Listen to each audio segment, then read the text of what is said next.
Hey everyone, welcome to Locked On Lakers for Thursday. Brian Kamenetsky, Andy Kamenetsky. Now that the Lakers have made a trade for Dorian, Finney-Smith, and Shake Milton, how much higher does their ceiling go? We'll break it down next.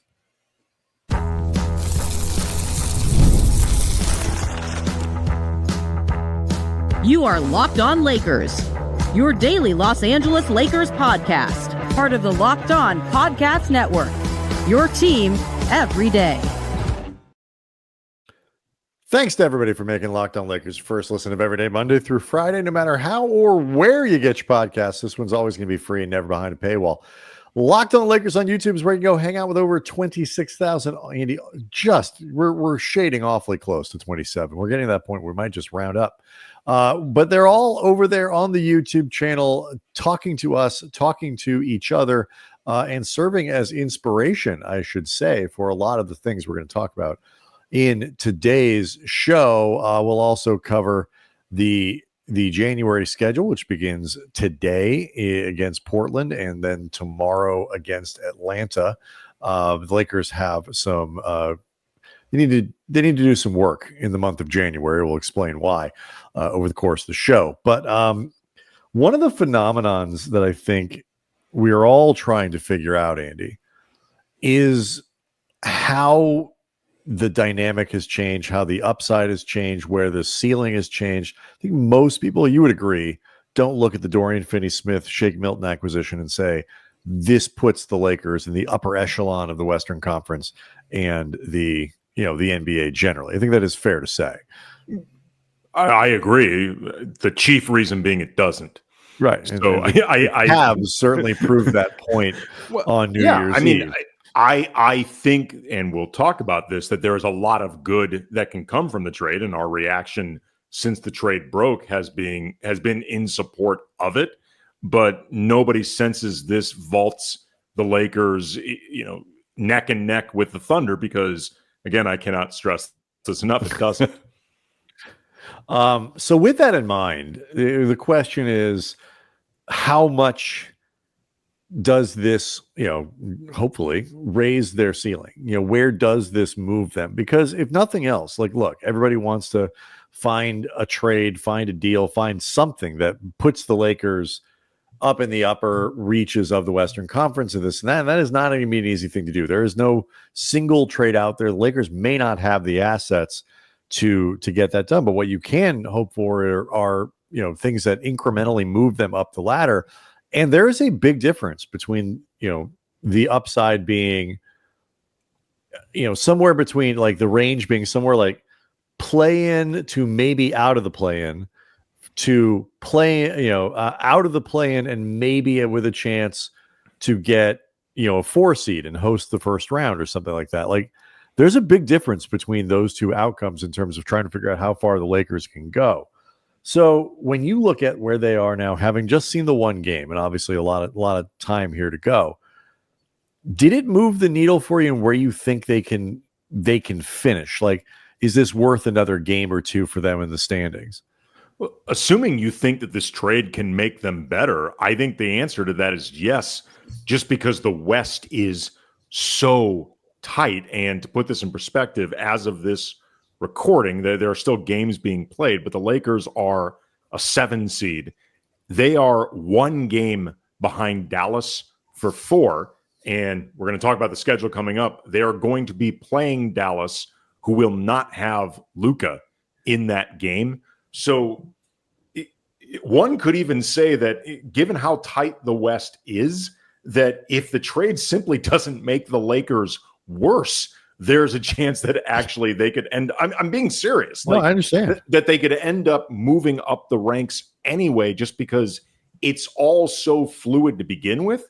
That being said, though, yeah, because of the reasons that we liked the deal, there are issues that need to be accounted for, and one of them we mentioned after the loss to Cleveland, and this was something that we both said at the time would need to be accounted for, so it's not a surprise, but in the regular season, they are going to miss DAngelo Russell's playmaking and facilitating and shooting and scoring when it's on. But just being that floor general and one of the best pure point guards on this team, that skill set was going to be missed. I think it was exacerbated more without Gabe Vincent, who is more of a keep the trains running point guard than a very dynamic point guard, but he is more of a point guard than I think Shake Milton or typically has been.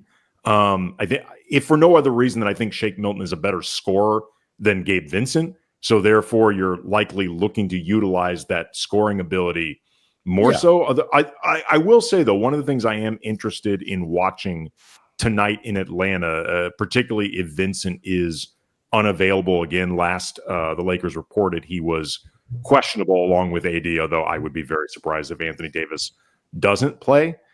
Is Shake Milton had no assists in this game against Cleveland, but I don't hold that against him at all because he had one practice with this team and barely knows how everybody operates.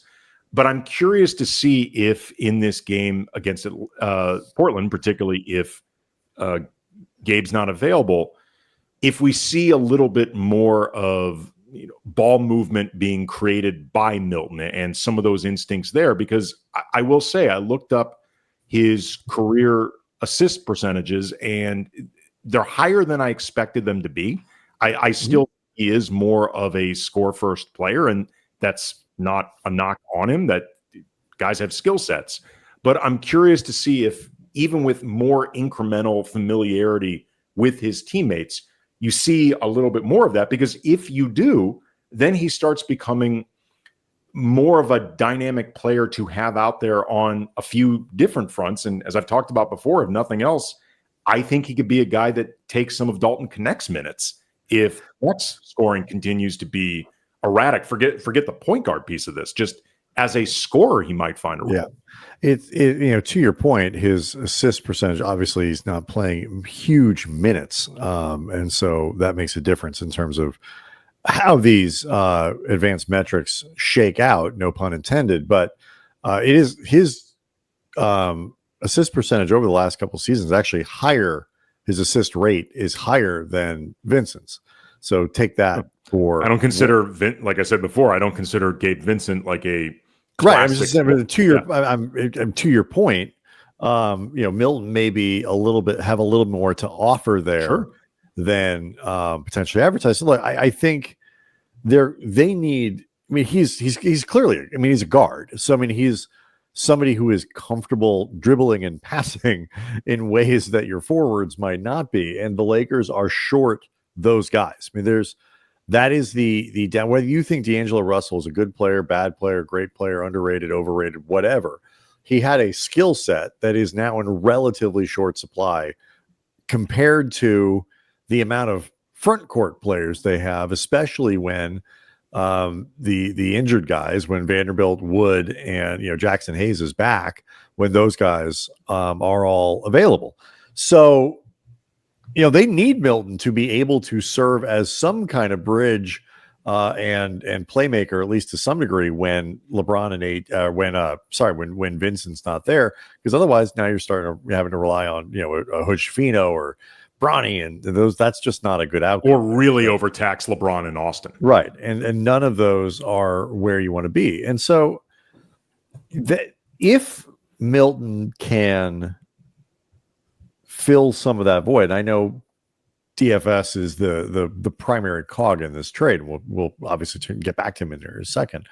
But when you talk about like what the new ceiling can be, it is somewhat dependent on if you need Milton to do these things that aren't just come off the bench and score a little bit. And they might need that because the bench scoring is thin with Vincent, Connect, and Reddish and Finney-Smith and Milton, I guess, is your current options coming off the bench. They might need Milton a little bit more than it was initially projected when the trade went down. So it was certainly a smart move to bring him in if you were sending a guard out. But let's turn our attention back to the Finney-Smith portion of this and this notion of how much it helps the Lakers if they are 2 games better now than they were before the trade happened. We'll do that next. Locked on Lakers is brought to you by Game Time. I love being at live events, whether you're talking about sports or music, comedy, theater. One of my favorite memories of 2024 was attending Hamilton on Broadway last spring. It was great show. Plus, my daughter got to meet basically everyone in the cast after the show. All the actors were extremely nice. It made my daughter's friends all quite jealous. So that was a fun little perk for her. And Game Time has made it easier to get tickets for whatever your favorite events are with features like Game Time Picks. It filters out all of the fluff to show you just incredible deals on great seats, which is all you want anyway. So now you're not wasting time searching through thousands of tickets. Use the Game Time app to get, again, features like Game Time Picks. And you can even see the view from your seats before buying. They got panoramic seat views. The Super Deal is a great feature as well. Great seats, unbelievable prices, and the app's all-in prices shows the entire cost up front. So there's no surprises at the checkout. Take the guesswork away from buying tickets with Game Time. Download the Game Time app, create an account, use the code LOCKEDONNBA for $20 off your first purchase. Terms apply. Again, create an account, redeem the code LOCKEDONNBA for $20 off. What time is it? Game time. I think your point about how to, like, if you can say, if you're willing to set aside like the idea the Lakers are not going to catch Oklahoma City at the top of the conference, that Memphis is, if they continue to show that they can play without Ja, who's probably going to miss at least a couple weeks with a AC joint sprain. And it's one thing after another. And Houston doesn't look like they're going to fade anytime soon. Actually, they look like they're going to try to be players to potentially improve at the deadline. Lord knows they've got some stuff to do it with. Side note, what they decide to do to improve, like, forget the effect on the conference, just what a team that is set up with that much young talent and assets, all of whom I think they look like they've got some B+, maybe A- level young players, but none of them right now jump out at me as like superstar. You don't see like Şengün or Green or those guys as like definitive, like, right. Oh yeah, that's a number one on a title team. I don't, which again, not a knock on them. They're good players. Nobody on that roster right now feels like that superstar. But they've got a lot there. They got a foundation, and what they decide to do with that and how and who they pick, that in and of itself is going to be really interesting to watch, just as like sort of the game within the game. Yeah. Because you don't want to, who you have to trade out to get somebody in. I read something. I was scrolling through Twitter on Wednesday and saw people talking about, like, if the Suns blow it up, could the Rockets step in and use some of that draft capital for like a guy like Durant or Booker or both? Like, what do you have to give up in, beyond just draft capital to make something like that happen? And like, these are really fascinating questions because you don't want to necessarily block your young talent. You want to enhance them, but at the same time, the Rockets maybe arrived a little faster than maybe was expected. And the veteran guys that they brought in, the Van Vliets and stuff like that, have worked really well to improve them without getting in the way of player development. So you're right. We'll see what they do. But if you can set aside the idea that they're going to be up there competing with those teams, I'm not saying that they beat them or not beat them in the conference, in a playoff or whatever. I just mean in terms of the standings. The rest of the conference could end up like, 5, 6, 7 teams separated by 2 games, 3 games. And so if you improve by a game and a half by making a trade, it doesn't sound like much, but it really could be. And for the Lakers, I just think, a final point on this, for the Lakers to legitimately feel like they can be a team that stays many games over 500, they had to become better defensively on a consistent basis. And that's what this trade hopefully allows them to do. I think the Lakers have proven over the last few seasons the benefit that comes with avoiding the play-in altogether. And it can break a couple different ways. You could end up going into the play-in and then reaching the Western Conference Finals. You can be a one and out team. But what we've seen in all three cases that the Lakers have gone through the play-in to the playoffs is that it is taxing. It is physically taxing. It is mentally taxing. If you're talking about the last couple seasons that the Lakers have gotten the 7 seed through the play-in, they had to do a mad dash just to get there.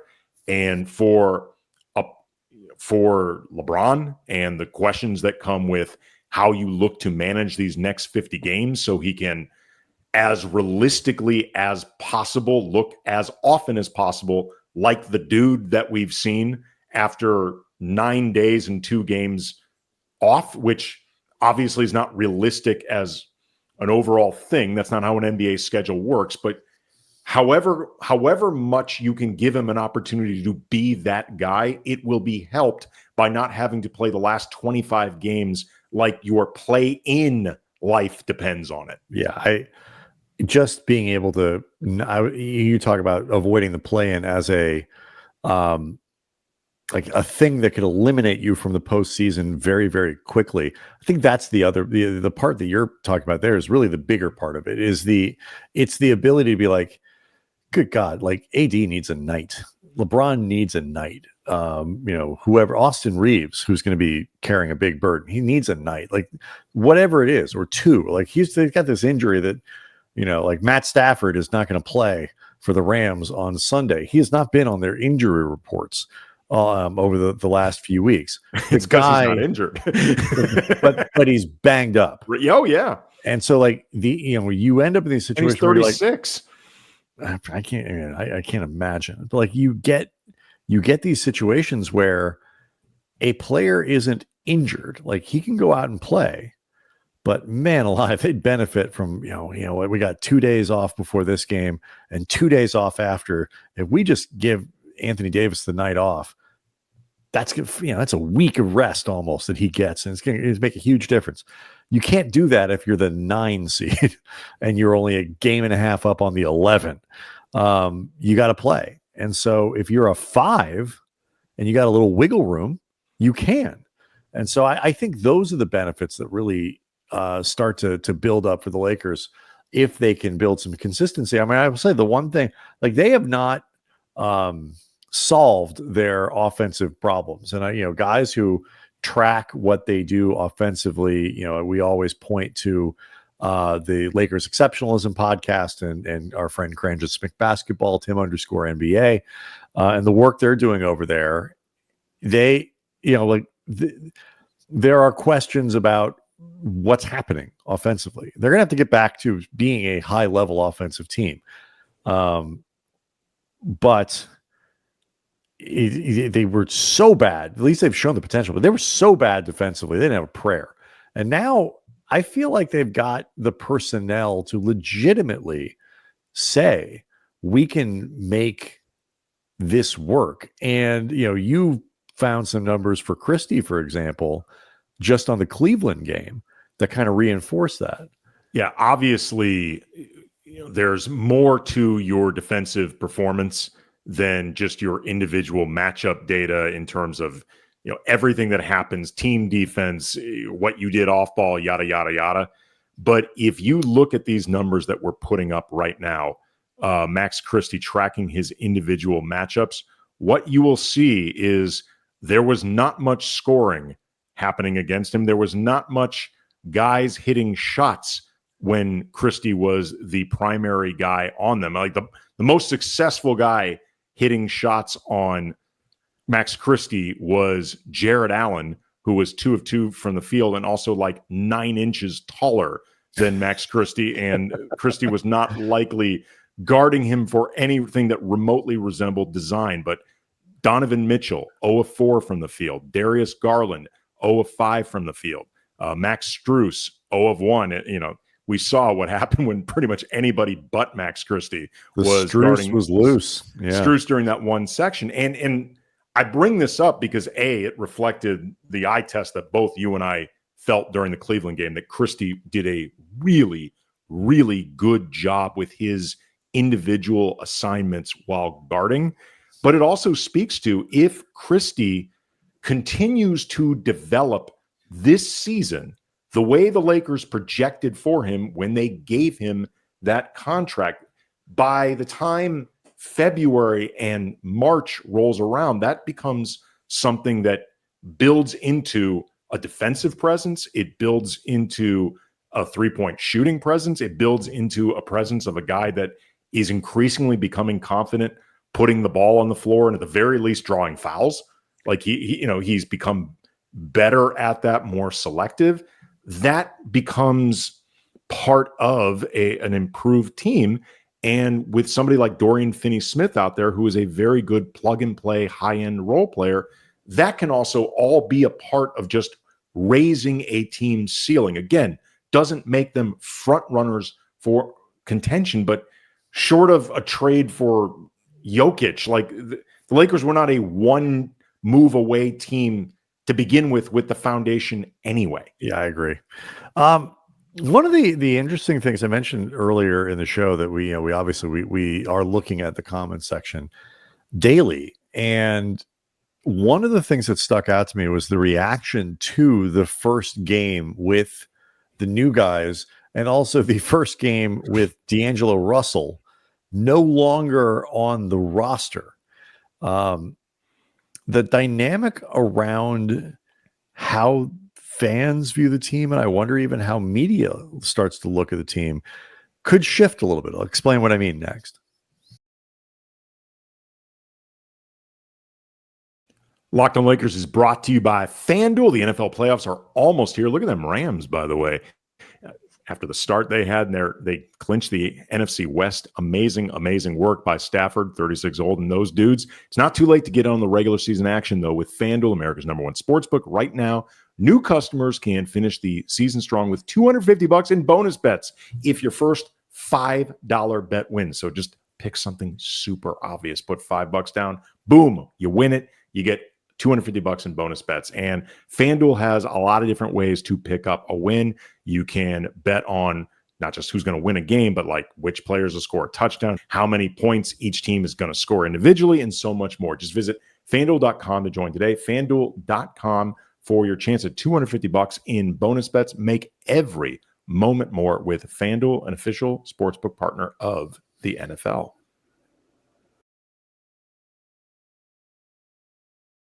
Yeah, Andy, would you agree that DAngelo Russell was a fairly divisive figure in Lakers Nation?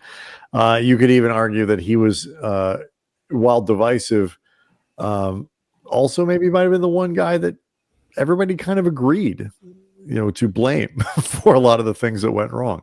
Right. Some of the things that were definitely things he was responsible for, some less so. But he, as much as you could get a fan base to agree on anything, seemed to be the guy that everybody agreed was, not going to cut it and needed to be improved upon, and got a lot of the ire from Lakers fans. I would say that in these turbulent times where this country and frankly the world can't seem to agree on anything, it was often nice to have somebody like DAngelo Russell out there that everyone could agree on. Fun to blame him. Yeah, so there you go.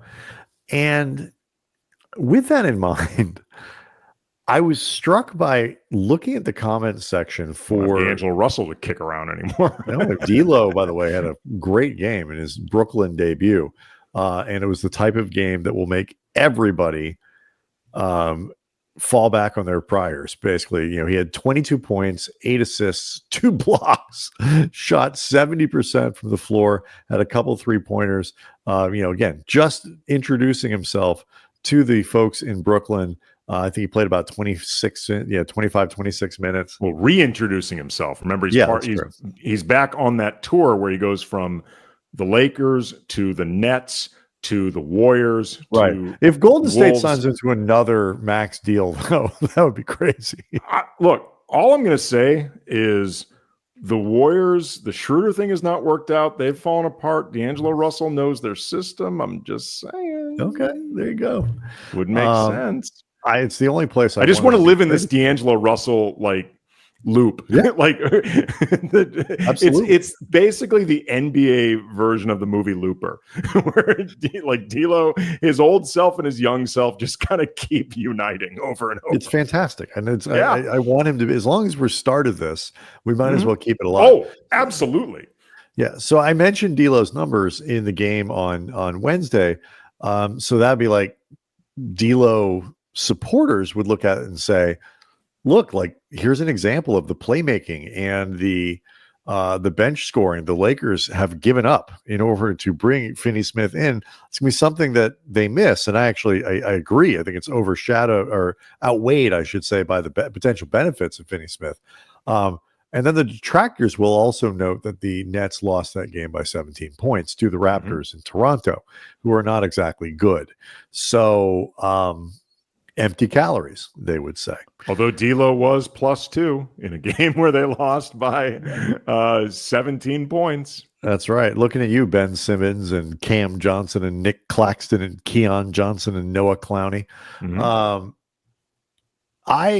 So you look at that and D'Lo's gone, and I was struck by where some of that energy went.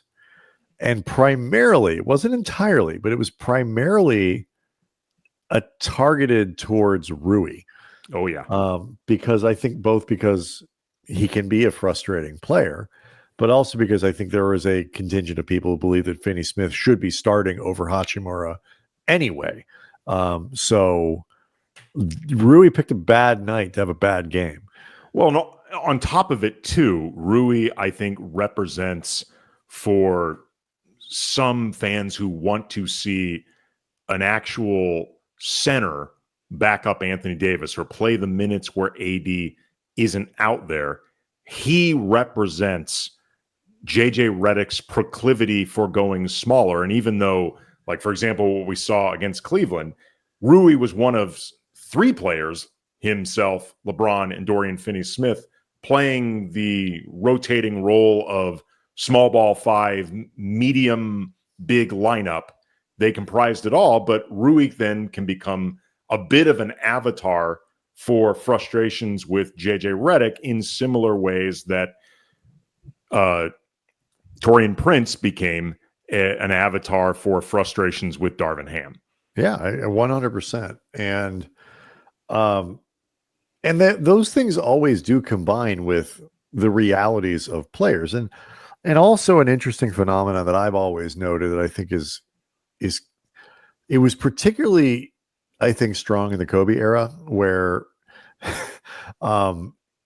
because he was so good and doing so much, I understand what's behind it. But like, there is this weird thing that fans often do and analysts often do, even where they will sort of excuse poor performances by stars and hammer role players, guys who are inconsistent by nature, because if they were better, they wouldn't be role players, they'd be stars. And so, it is kind of definitionally, you're going to get on and off nights from some of these guys. And, Rui is in that category. I don't know if they eventually make this starting switch or not, but I think your point, though, about Rui being both an inconsistent player, an avatar for some of the frustrations with Redick, who I want to at least touch on before we're done here, and then also being the largest contract that they have left, and therefore the best chip and the biggest chip that they can use from a financial standpoint to bring in another player. It is going to put a big target on his back. A lot more attention is going to be going to Rui, who's had, I think, overall a good season. But the criticism meat shield that was DAngelo Russell is now in Brooklyn, Andy. It obviously, more of a sample size is going to be needed before you really jump to form any reasonable conclusions. The biggest reason for moving Rui to the bench could be very similar to the reasons that DAngelo Russell ended up moving to the bench, which is Rui's skill set, the thing that he does best, which is score, is so absent among that bench group. And, similar to when I thought you and I both thought Jared Vanderbilt might be playing before it was, dropped in our laps, sideswiped. Oh, by the way, he had double foot surgery. He might not be around a while. But back when I thought, surely this guy who was active for game 5 of the playoffs must be close to returning. I told you not to buy into that. No, I didn't. I don't mean that in the sense that I thought he would be playing. I just mean it is a logical conclusion that you also thought in the moment, guy cleared for game 5 is reasonably we'll be ready for training camp. That is fair. October. We'll be ready for training. Don't tell me you didn't see. Don't tell me you saw past that. Come on. No, that's fair. Okay. That's definitely fair. But then one of the biggest reasons that I thought Rui coming off the bench made the most sense beyond the defensive versatility and optionality that would be provided with Vando, especially if Reeves and D'Lo was going to be that backcourt, is Rui's skill set would be more needed on the bench and more replicated by what you already had in the starting lineup. I think that could ultimately be the biggest reason that you move Rui to the bench. It's not even so much DFS is a better fit, Rui sucks, blah, blah. It's more just what is needed. What can you provide to fill that need? Right. I think that might end up breaking the tie. And just saying where each of those guys could be most effective. Like, is Rui most effective playing against second unit guys? Can you allow him to really do a lot of damage that way? The other guy, though, that I think popped up that I think is going to get a little bit every time the Lakers do something that in theory improves the roster and gives the raw material to be able to work. I think the scrutiny on Redick is going to increase. And we noted, the Lakers' exceptionalism pod. One of the things they track is called plays and organized offense and all that kind of stuff. And Tim is grading all of these games and at least by his metrics. And Tim, for people who don't know, just real quick, Tim works for NBA teams. Like he knows what he's talking about. Right. He knows this stuff. He is kind of raising a lot of red flags about it's getting worse. Like what they're doing and how they're doing it is getting worse, which is why the offense isn't working as well. So I think, I don't want to say Redick has had a honeymoon. And I think a lot of it is, he has a better record now than Darvin Ham did at this point. So it's mostly just like JJ versus Darvin, like JJ or Darvin. JJ was smart enough to get knocked out of the IST. Yeah. I mean, it was brilliant. As the season goes along, as the Lakers remain competitive, hopefully, I do think the microscope is going to get a lot stronger on Redick, and that's not a complaint. It should. And there will be more analysis of what he's doing well and what he isn't. Yeah. Look, that's the gig. And it's especially going to be the gig when you were hired with literally no experience. And that, I think Redick understood that to begin with. He worked in media for several years. He was not shy about expressing his opinion when he thought other coaches were doing things wrong. Lord knows he's let his feelings about Doc Rivers be public. But this is the gig, and I think Redick is fine with it. And if he's not, he should be. Oh, well, yeah. I mean, there's no way to hide from this. I don't think he's trying to. We'll see. And, it becomes, the irony is sort of like, as the Lakers maybe are more competitive and doing better than might have been expected, the tolerance for first year growing pains, which everyone should assume were going to be part of this process, go down. Because these become higher leverage games and higher stakes moments. And so, Redick will have to improve and fix stuff faster because, his mistakes or perceived mistakes are going to be highlighted even more. So we'll see. Yeah. At the end of the day, if you want to try to make a playoff run, there's only so many rookie mistakes that you can tolerate from a practical sense. Like, even if they're understandable, they matter. Yep. Locked on Lakers on YouTube is where you go hang out with over 26,000 subscribers. Check out the postcast with Dave Palais after every game. So tonight against Portland, tomorrow against Atlanta. Two very critical games. We'll get to the January stuff, Monday, I suppose. Talking about the schedule and really what the Lakers have coming up in front of them over the course of this month. Sign up for the Locked On Lakers newsletter. Do that at lockedondaily.com. See it down at the bottom of the screen. If you're watching on YouTube, click on Locked On Lakers and have the show and a lot of NBA analysis delivered to you every day. So we will see everybody after the game tonight.